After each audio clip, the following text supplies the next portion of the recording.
कुसुमलता नाम की एक महिला रसबेरी बेचने का काम किया करती थी। वो हर रोज ताजे ताजे रसबेरी लाती थी और उन्हें अपनी दुकान पर बेचती थी। गांव में उसकी दुकान के सभी रसबेरी बहुत मशहूर थे।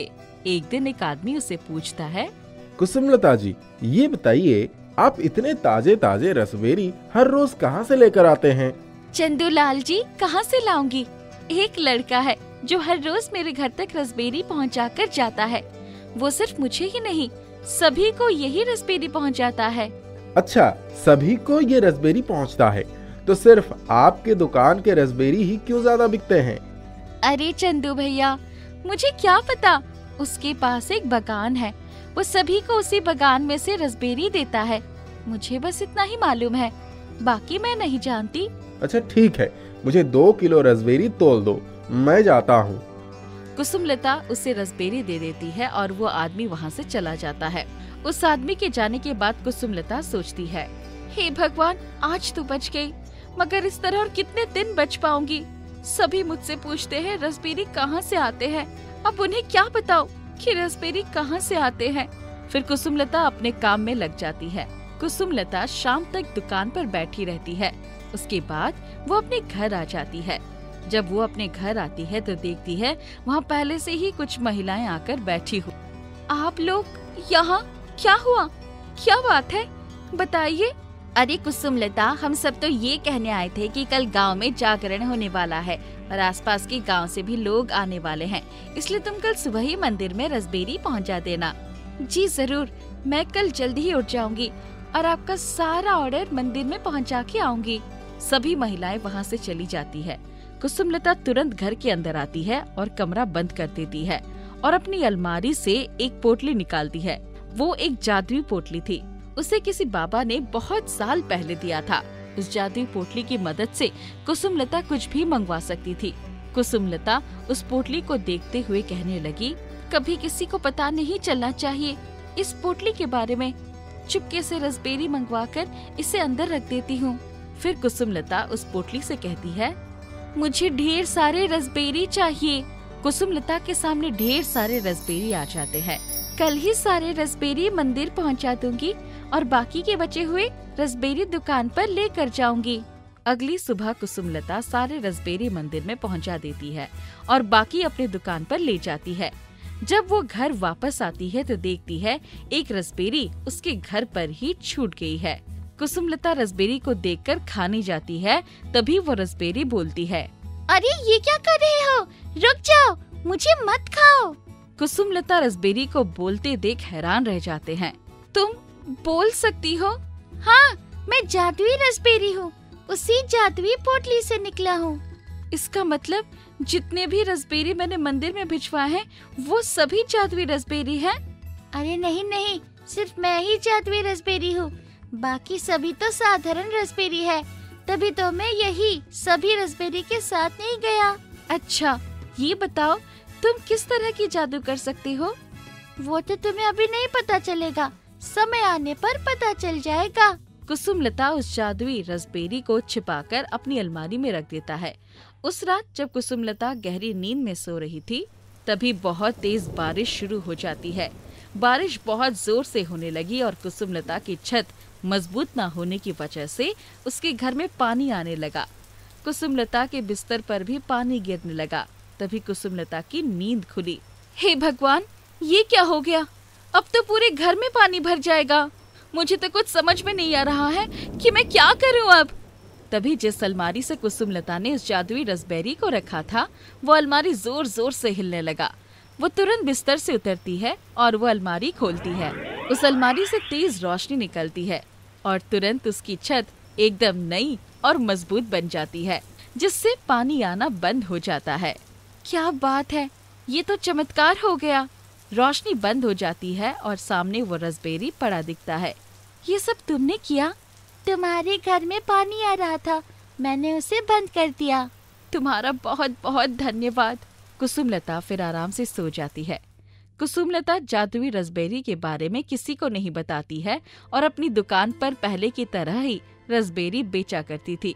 एक दिन सुमन नाम की एक महिला कुसुमलता के पास आती है। अरे कुसुमलता, जल्दी से किलो रसबेरी दे दे मुझे, आज ही मायके के लिए निकलना है। क्या हुआ इतनी हड़बड़ी में? मेरी माँ की तबीयत सही नहीं है, उन्हें शहर इलाज के लिए लेकर जाना है, इसलिए जल्दी निकलना पड़ेगा। अच्छा, मैं अभी रसबेरी देती हूँ। कुसुमलता सुमन को रसबेरी दे देती है। तभी कुसुमलता सोचती है, न जाने कितने लोग गांव में रह रहे हैं जिनकी अचानक तबीयत खराब हो जाती है और एक अच्छी अस्पताल न हो पाने की वजह से उन्हें सही इलाज नहीं मिल पाता। क्यों ना मैं जादुई रसबेरी की मदद से एक नई अस्पताल गांव में बनाऊं, जिससे सभी लोगों की मदद हो जाएगी और उन्हें अपना इलाज करवाने गांव से बाहर भी नहीं जाना पड़ेगा। ये सोचकर कुसुमलता जादुई रसबेरी से पैसों की मांग करती है। तुमने बहुत अच्छा सोचा है, मैं तुम्हें पैसे जरूर दूंगा जिससे तुम अस्पताल खोल सको। रसबेरी के द्वारा दी गई पैसों की मदद से वो एक अस्पताल बनवाती है। गांव में उसकी बहुत प्रशंसा होती है। अस्पताल में अलग अलग बीमारी से ग्रस्त मरीज आने लगे। कई मरीज ठीक हो जाते हैं, मगर बहुत से ऐसे मरीज भी थे जो ठीक नहीं हो पाते थे और उन पर एक भी दवा काम नहीं करती थी। इस बात से कुसुमलता बहुत परेशान रहती थी। एक दिन वो जादुई रसबेरी से कहती है, मैं क्या सोच रही थी कि कोई ऐसी दवा होती जिससे मैं सभी मरीजों को ठीक कर पाती, मगर ऐसा तो कभी नहीं हो सकता। अरे ऐसी बात नहीं है, एक काम करना, मुझे थोड़ा काट लेना और सभी दवाओं के साथ मिलाकर उस मरीज को दे देना। जो ठीक नहीं हो रहा होगा, देखना वो तुरंत स्वस्थ हो जाएगा। क्या सच में? हाँ, और जब तुम मुझे काटोगी उसके थोड़ी ही देर बाद मैं वापस से पहले जैसा बन जाऊंगा। कुसुमलता जादुई रसबेरी की बात मान जाती है और बिल्कुल वैसे ही करती है। जादुई रसबेरी की मदद से सभी मरीज ठीक हो जाया करते थे और ये देख कुसुमलता भी बहुत खुश रहने लगी थी। अरे मोहन, तुझे कल जो मैंने काम दिया था वो भी नहीं किया तूने, है? नहीं मालिक, मैंने तो कर दिया था। काम खत्म करने के बाद ही घर गया था। मुझे तो राजू ने बताया कि तुझे दिया हुआ काम उसने किया है। तेरा इस महीने का आधा ही पैसा मिलेगा, है? नहीं मालिक, ऐसा नहीं कीजिए, मैंने सच में काम खत्म कर दिया था। राजू को गलतफहमी हुई है। एक शब्द और मुंह से निकाला तो पूरे पैसे काट दूंगा, समझा? काम करना नहीं है, खाली जुम्बा चलती है। एक गांव में मोहन नाम का एक बहुत मेहनती और ईमानदार किसान रहता था। वो जमींदार लाला के यहाँ काम करता था, पर उसे उसके मेहनत के हिसाब से पैसे लाला नहीं देता था। राजू कपटी और चालाक था। हमेशा चिकनी चुपड़ी बातें बना के मोहन को फंसा देता था। मोहन दुखी होकर अपनी झोपड़ी में जाता है। बारिश हो रही होती है। उसकी एक प्यारी सी बेटी होती है जिसका नाम रानी होता है। रानी की माँ का देहांत हो चुका होता है। रानी बेटी, मैं घर आ गया। कहाँ है मेरी गुड़िया? रानी आकर मोहन के गले लग जाती है। पिताजी आप आ गए, भूख लगी है। मोहन अब खाना बनाने आता है। उसके चूल्हे पर पानी चू रहा होता है। मुश्किल से मोहन चूल्हे को बगल करता है, फिर पानी के लिए एक बाल्टी लगाता है, खाना बनाता है। मोहन और रानी साथ में खाना खाते हैं। चलो बेटी, अब सो जाओ, डरने की कोई बात नहीं है। तूफान कल सुबह तक चला जाएगा। बहुत तेज बिजली चमक रही होती है और तूफान भी तेज होने लगता है। मोहन सो नहीं पा रहा होता है। अचानक से उसकी झोपड़ी हिलने लगती है। उसे खतरे का एहसास हो जाता है। वो जल्दी से रानी को गोद में उठाकर बारिश में बाहर आ जाता है। वैसे ही उसकी झोपड़ी उड़ जाती है। हे भगवान, ये कैसा अनहोनी हो गया। अब मैं कहाँ जाऊंगा? रानी बिटिया को कहाँ सुलाऊं? वो मदद के लिए लोगों का दरवाजा खटखटाता है, पर कोई उसकी मदद नहीं करता। गांव में एक बहुत पुराना विशाल नीम का पेड़ होता है। आखिरकार मजबूर होकर वो उस नीम के पेड़ के नीचे जाकर रात बिताता है। सुबह होती है। रानी बेटी, उठ जाओ, उठो रानी। रात में रानी बारिश में भीग जाती है। सुबह उसे बहुत तेज बुखार चढ़ जाता है। वो आंखें नहीं खोल रही होती। वो डॉक्टर को बुलाता है। डॉक्टर साहब, रानी ठीक तो हो जाएगी ना? कोई परेशानी तो नहीं है? पानी में भीगने की वजह से उसे बहुत तेज़ बुखार हो गई है। मैं आपको दवाइयाँ लिख कर दे रहा हूँ, जल्द से जल्द इन्हें लेकर इसे खिला दो। बुखार और बढ़ जाने पर परेशानी हो जाएगी। मोहन दवाइयों की सूची देखता है। मोहन मदद मांगने के लिए लाला के पास जाता है। लाला अपने खाटिए पर बैठकर अखबार पढ़ रहा होता है। एक तो तू काम भी नहीं करता, ऊपर से मुंह उठाकर पैसे मांगने चला आया है। मेरे पास पैसे नहीं है, जा कहीं और भीख मांग। अरे हाँ, कल से काम पर मत आना है। तुम जैसे लोगों को मैं काम पर नहीं रखता। नहीं मालिक, थोड़ी दया कीजिए। मेरी बेटी का तबीयत सच में बहुत खराब है, रहम कीजिए मालिक। लाला उसकी एक बात नहीं सुनता, उसे काम से निकाल देता है और दुत्कार कर भगा देता है। मोहन निराश होकर वापस नीम के पेड़ के नीचे आ जाता है। वो रानी को पकड़कर रोने लगता है। तभी अचानक से नीम के पेड़ की जड़ के पास 2 रोटी आ जाती है। वो आश्चर्य में उनको देखता है। अरे, ये रोटी कहाँ से आई? अभी तो यहाँ नहीं थी। मानो कोई चमत्कार शक्ति यहाँ रख कर गई हो। इन्हें मैं रानी को खिलाता हूँ। मोहन उन रोटियों को रानी को खिलाता है। कुछ ही देर में रानी बिल्कुल ठीक हो जाती है। मोहन पेड़ को प्रणाम करता है। हे वृक्ष देवता, मैं आपको सत्य सत्य नमन करता हूँ। आपने मेरी बेटी की जान बचाई। तभी नीम के पेड़ से आवाज आती है। वो पेड़ जादुई होता है। मोहन, तुम दिल के बहुत साफ और ईमानदार हो। ये चमत्कारी रोटी इसलिए तुम्हारे लिए प्रकट हुई। तुम्हें चिंता करने की जरूरत नहीं है। मैं तुम्हारी सहायता करूंगी। तुम अपनी सच्चाई को कभी मत खोना। आपका बहुत धन्यवाद। मैं सदैव आपकी पूजा करूंगा। इस तरह से रोज मोहन को नीम के पेड़ के नीचे रोटी मिल जाती। वो उसी पेड़ के नीचे छोटी सी छत लगाकर रहने लगे। नीम के पेड़ की जादुई रोटी खाकर मोहन और रानी बिल्कुल स्वस्थ हो जाते हैं। एक दिन मोहन पेड़ के नीचे बैठा होता है। एक अम्मा वहां से गुजर रही होती है। वो अचानक बेहोश हो जाती है। अरे बूढ़ी अम्मा को ये क्या हुआ? अम्मा, अम्मा! मोहन जल्दी से नीम के पेड़ के पास से रोटी लेकर अम्मा को खिलाता है। अचानक से वो उठ खड़ी होती है। अम्मा जी, आप ठीक तो हैं? अचानक से आपको क्या हो गया? आप गिर पड़ी? पता नहीं बेटा, अचानक से चक्कर आया और गिर पड़ी। सहायता करने के लिए धन्यवाद। अब मुझे ठीक लग रहा है। ये सब कुछ देख राजू हैरान हो जाता है। उसे ये चमत्कार दिखाने को कहता है। पर इस बार जब मोहन नीम के पेड़ से विनती करता है, तब वहां कोई रोटी नहीं आती। मोहन भी हैरान हो जाता है। क्या झूठ बोलते हो भाई? मुझे लगता है तुम पागल हो गए हो। तुम गांव में रहने लायक नहीं हो। मैं अभी गांव वालों को तुम्हारी बातें बताता हूँ। राजू पूरे गांव में ये हल्ला कर देता है कि मोहन पागल हो गया है। उसे गांव से बाहर कर दिया जाए। मोहन बहुत दुखी हो जाता है। गांव वाले उसे सुबह तक वहां से निकल जाने को कहते हैं। रात में मोहन नीम के पेड़ के नीचे बैठे कहता है। रानी उसकी गोद में सो रही होती है। मैं अब क्या करूं? कहां जाऊं रानी को लेकर? मेरी मदद करो। तभी उस नीम के पेड़ में एक दरवाजा खुलता है। मोहन आश्चर्य से उस दरवाजे से रानी को लेकर निकलता है। उस पार एक बहुत खूबसूरत गांव होता है। वहां भी एक नीम का पेड़ होता है। वहां सब भले होते हैं। मोहन और रानी वहां खुशी से रहने लगते हैं। रोज मोहन उस नीम के पेड़ के नीचे कुछ समय बिताता है। तुमने मेरी बहुत मदद की है, बहुत शुक्रिया। वो नीम का पेड़ से बातें कर ही रहा होता है कि उसे अपने गांव से राजू की आवाज सुनाई देती है। हे भगवान, ये पूरा गांव बर्बाद हो जाएगा। ये कैसा महामारी फैल गया है।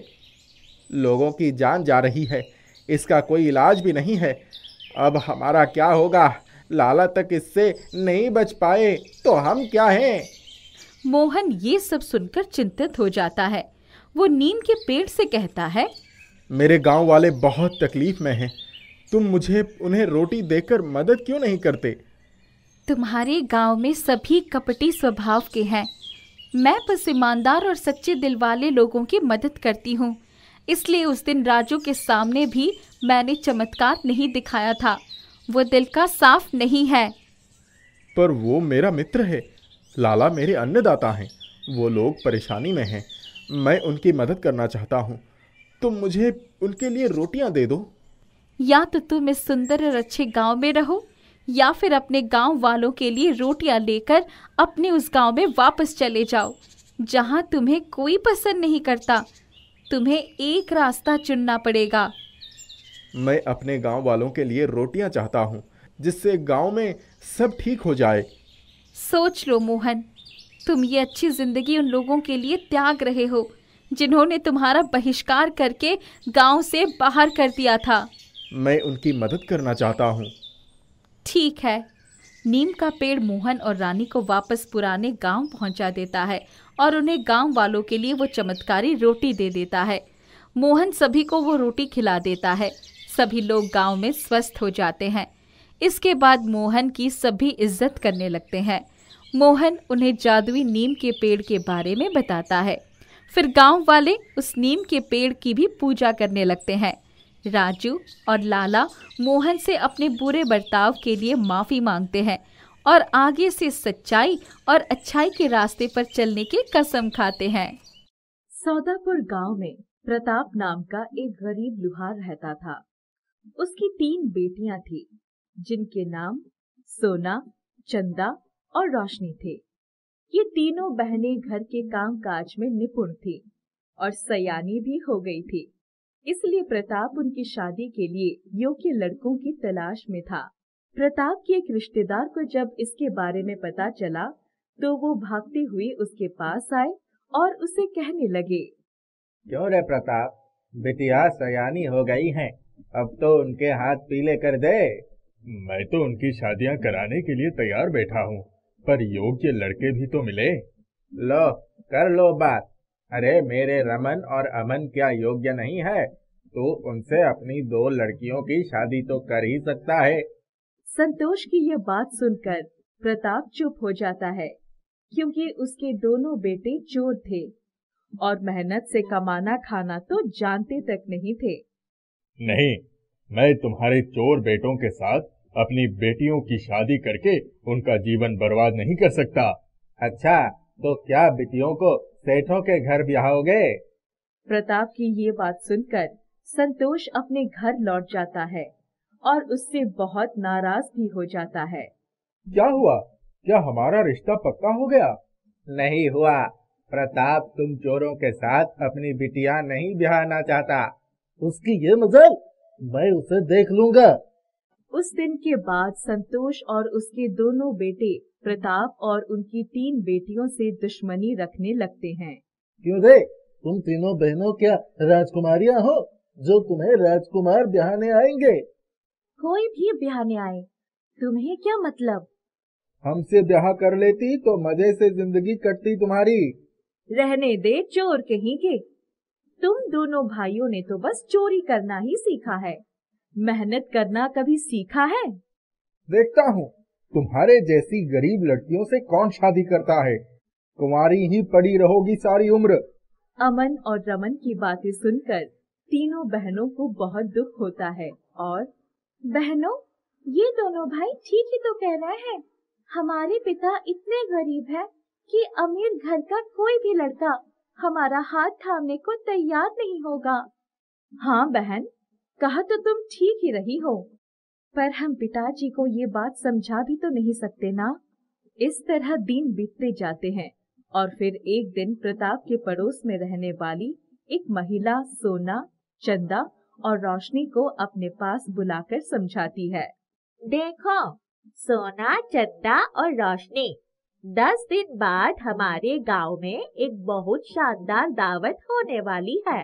पर वो दावत पर कौन आ रहा है और उसमें कौन शामिल हो सकता है? दावत हमारे राजा कर रहे हैं और दावत में वो अपने तीनों राजकुमारों के साथ उपस्थित रहेंगे। इस दावत में तुम्हारे जैसी जवान वो खूबसूरत लड़कियां ही शामिल हो सकती है। मगर क्या चाची? मगर इसके लिए तुम्हारे पास पहनने के लिए शानदार और कीमती ड्रेस होनी चाहिए। पर वो तो हमारे पास कभी नहीं हो सकती। सोना, चंदा और रोशनी तीनों बहनें शानदार और कीमती ड्रेस का नाम सुनकर उदास हो जाती है। हम तीनों बहनों के नसीब में तो फटे पुराने चिथड़े ही लिखे हैं। शानदार और कीमती ड्रेस तो हमें मरकर भी नसीब नहीं हो पाएंगी। तभी चंदा जोर जोर से रोने लगती है।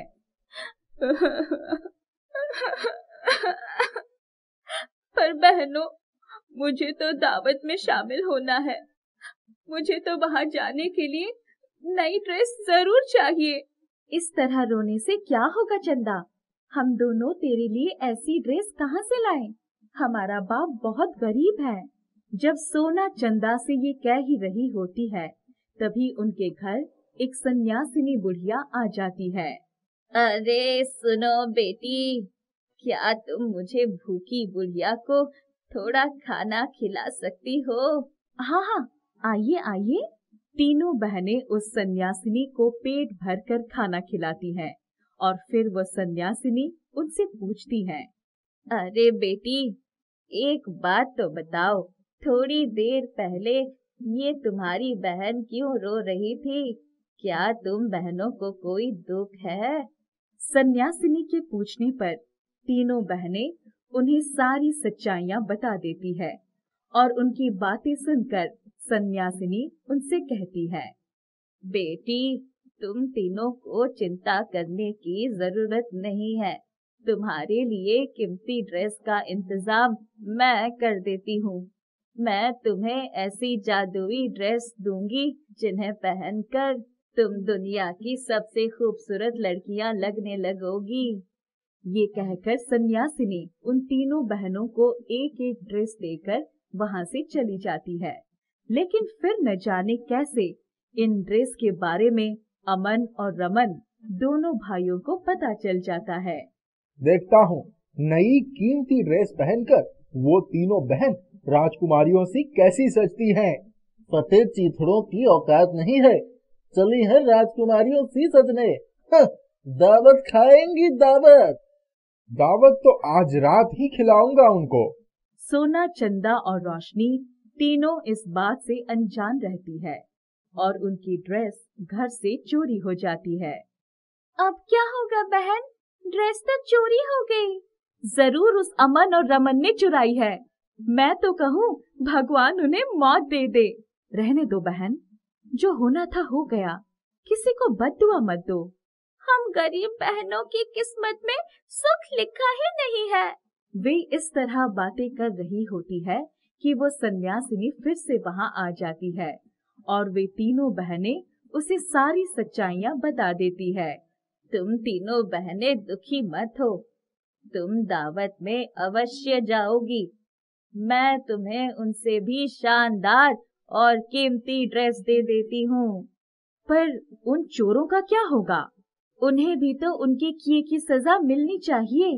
उन्हें उनके अपराध की सजा जरूर मिलेगी और वो भी तुम्हारी आंखों के सामने। ये कहकर सन्यासिनी उन्हें एक एक ड्रेस देकर वहां से चली जाती है और फिर दावत का दिन आ जाता है। सोना, चंदा और रोशनी तीनों बहनें अपनी अपनी ड्रेस पहनकर दावत में शामिल होती है। वे तीनों उन ड्रेस में इतनी सुंदर लग रही थी कि देखने वालों की नजर उन पर से हट ही नहीं रही थी। अरे मंत्री जी, ये 3 लड़कियां कौन है? ये तो आसमान से उतरी परियां लग रही है। महाराज, ये हमारे गांव के गरीब लुहार प्रताप की बेटियां हैं। मंत्री जी, ये तो हमें पसंद आ गई। हम चाहते हैं कि इनकी शादियां हमारे तीनों राजकुमार से हों। क्यों रानी जी? जी महाराज। इस तरह राजा और रानी सोना, चंदा और रोशनी को अपने राजकुमारों के लिए पसंद कर लेते हैं और उनकी शादियां राजकुमारों से हो जाती है। मगर उसी दौरान कुछ सैनिक अमन और रमन को पकड़कर राजा के सामने लाते हैं। महाराज, इन दोनों ने महारानी की कीमती ड्रेस चोरी करने की हिम्मत की है। ये देखिए वो ड्रेस जो इन्होंने चुराई है। अरे ये तो मेरी ही ड्रेस है। इन चोरों को कारावास में डाल दो। ये वही तीनों ड्रेस थी जो सन्यासिनी ने उन तीनों बहनों को दी थी।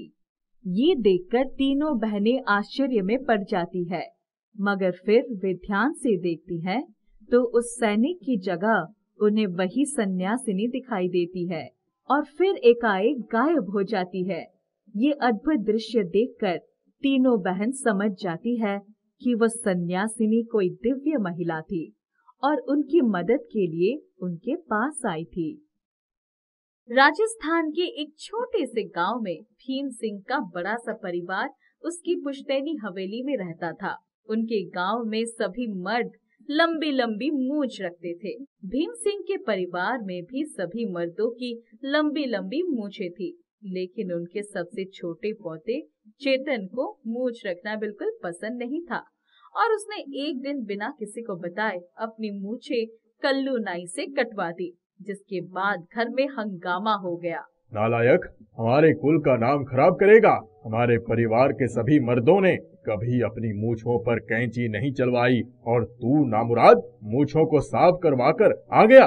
तूने ऐसी शर्मनाक हरकत करके मेरा सर शर्म से झुका दिया है। कितना अभिमान था मुझे अपनी मूंछों पर, और मैं हमेशा कहा करता था कि मेरे बेटे मेरा नाम रोशन करेंगे, वो मुझसे भी लंबे मूंछें रखेंगे। लेकिन तूने तो मेरी इज्जत मिट्टी में मिला दी। अरे नालायक, कम से कम अपने भाई से ही कुछ सीख लेता। घर वाले चेतन को मूंछें कटवाने के लिए बहुत भला बुरा कहते हैं, लेकिन घर पर ही नहीं, चेतन को गांव के लोग भी बहुत भला बुरा कहते हैं और कोई भी उससे सीधे मुंह बात नहीं करता। एक दिन घर वालों और गांव वालों के व्यवहार से दुखी होकर चेतन घर छोड़कर चला जाता है। वो गांव से बहुत दूर निकल आता है और एक बड़े से पेड़ के पास आकर रुकता है।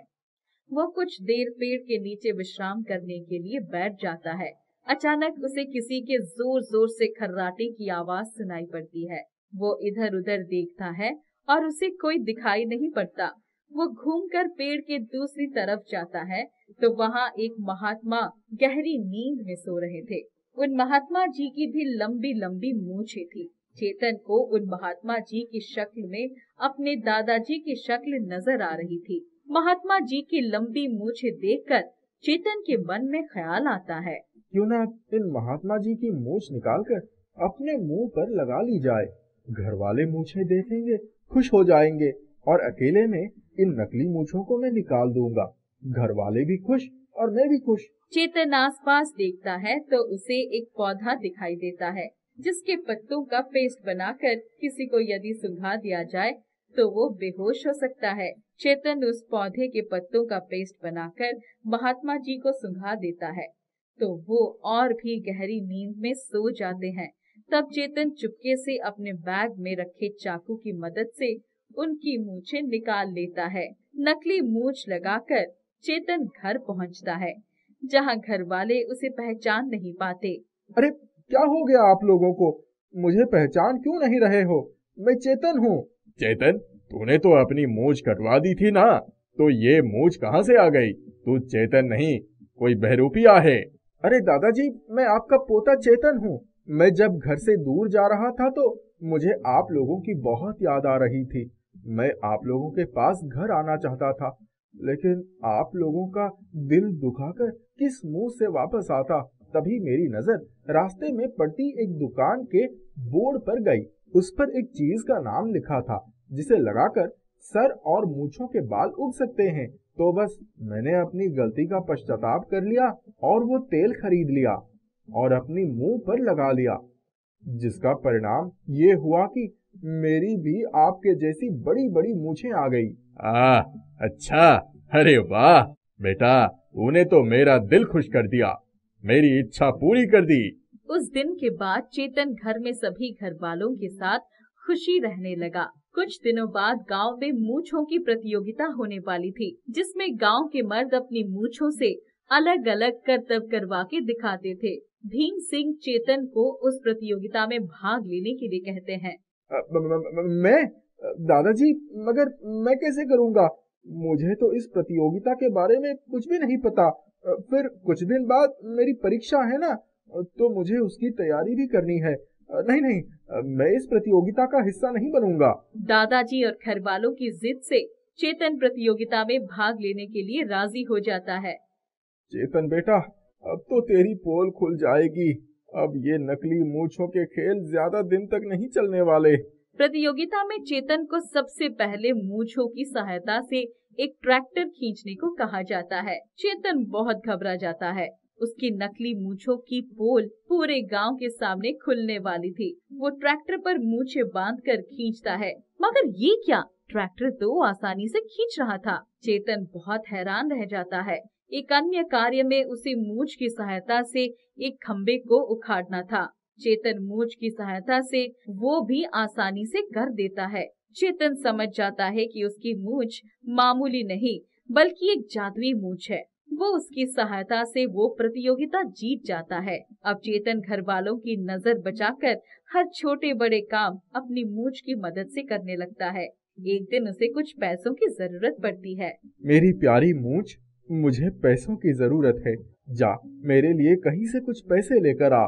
मूंछ चुपके से चेतन के दादी जी के पर्स से पैसे निकाल लाती है। चेतन मूंछ को चोरी करते देखकर भी कुछ नहीं कहता। अब वो मूंछ से इसी तरह से काम कराने लगता है। एक दिन चेतन मूंछ को एक दुकान से एक जूस की बोतल चुराने को कहता है, क्योंकि उसे बहुत प्यास लगी थी और उसके पास उस समय जूस के लिए पैसे नहीं थे। मूंछ को बोतल चुराते हुए तो कोई नहीं देख पाता, लेकिन चेतन के हाथ में अपनी दुकान की बोतल देखकर दुकानदार उससे पैसे मांगता है। लेकिन मैं तुम्हें पैसे क्यों दूं? मैंने तो तुमसे जूस लिया ही नहीं। एक तो चोरी करता है, ऊपर से जुबान लड़ाता है।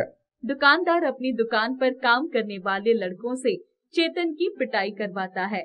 चेतन को बहुत गुस्सा आता है, लेकिन वो कुछ नहीं कर पाता। मूंछ को ये सब करके बहुत मजा आता है। अब मूंछ इसी तरह चेतन को परेशान करने लगती है। एक दिन चेतन बाजार जाता है तो वहाँ गरम गरम समोसों की खुशबू से उसका समोसे खाने का मन करता है, तो वो मूंछ से उसके लिए समोसे लाने को कहता है। मूंछ समोसे लाती है और गरम गरम समोसा चेतन के हाथ में रख देती है। चेतन का हाथ जल जाता है तो वो चिल्लाने लगता है। मूंछ को इसमें बहुत मजा आता है। अब मूंछ इसी तरह चेतन को बहुत परेशान करने लगती है। चेतन मूंछ को काटने की सोचता है, लेकिन ये क्या, जैसे ही वो मूंछ काटने के लिए कैंची उठाता है, कैंची उसके हाथ से दूर जा गिरती है। फिर मूंछ वो कैंची उठाकर चेतन के सारे बाल काटकर उसको गंजा कर देती है। अब चेतन बहुत परेशान हो जाता है और उस मूंछ से छुटकारा पाना चाहता है। वो उन महात्मा जी को ढूंढने जाता है जिनकी वो मूंछ थी। उसे एक जगह वो मिल जाते हैं। महात्मा जी, कृपया मेरी मदद कीजिए, मुझे उस मूंछों से छुटकारा दिलवाइए। मूंछ से छुटकारा? बच्चा, मैं एक साधु हूँ, कोई नाई नहीं जो तुम्हारी मूंछें काटूंगा। जाओ यहाँ से। महात्मा जी, पहले मेरी पूरी बात तो सुन लीजिए। चेतन महात्मा जी को उनकी मूंछ काटने की पूरी कहानी सुनाता है। तो तुम हो वो दुष्ट जिसने मेरी प्यारी मूंछों को मुझसे अलग किया था। बहुत शौक था ना तुम्हें दूसरों की मूंछें काटने का। अब भुगतो, अब जिंदगी भर के लिए झेलो इन मूंछों को। महात्मा जी, मुझे क्षमा कर दीजिए, मुझसे बहुत बड़ी भूल हो गई। मैंने बहुत बड़ा पाप किया है, मुझे क्षमा कर दीजिए। कृपया मुझे इन मूंछों से छुटकारा दिलवा दीजिए। महात्मा जी को चेतन पर दया आ जाती है। देखो बेटा, इस मूंछ को तो अब मैं वापस नहीं ले सकता, लेकिन हाँ, मैं इसके प्रभाव को जरूर बदल सकता हूँ। तुम्हें मुझसे वादा करना होगा कि अब तुम इन मूंछों का दुरुपयोग नहीं करोगे, इनकी सहायता से दूसरों की मदद करोगे। मैं वादा करता हूँ महात्मा जी। महात्मा जी मूंछों को अपने हाथ में लेकर आंखें बंद कर कुछ मंत्र पढ़ते हैं। इसके बाद चेतन वापस घर आ जाता है और उसके घर पहुँचने तक उसके सर के बाल भी वापस आ जाते हैं। उसके बाद से चेतन मूंछों की सहायता से हमेशा दूसरों की मदद करता है।